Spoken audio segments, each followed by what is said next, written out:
حدیث مبارکہ حضرت عبداللہ بن عمر رضی اللہ تعالیٰ عنہ سے مروی ہے کہ نبی کریم صلی اللہ علیہ وسلم نے ارشاد فرمایا، جمعے کے دن کی رات دن دونوں ہی مسلمانوں کے لیے بہت برکت ہیں۔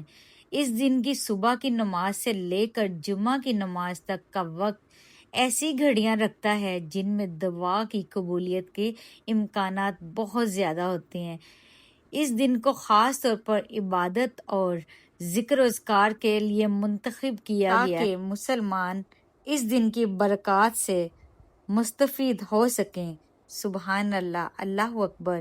ایک اور حدیث مبارکہ ہے، حضرت ابو ہریرہ رضی اللہ تعالیٰ عنہ سے روایت ہے کہ نبی کریم صلی اللہ علیہ وسلم نے ارشاد فرمایا، جمعے کے دن ایک ایسی گھڑی ہے کہ کوئی مسلمان اس وقت اللہ پاک سے جو دعا کرے تو اللہ پاک اس کی وہ دعا قبول فرماتا ہے۔ سبحان اللہ۔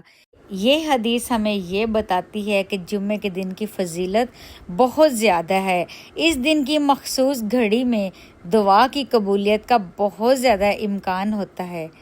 سبحان اللہ۔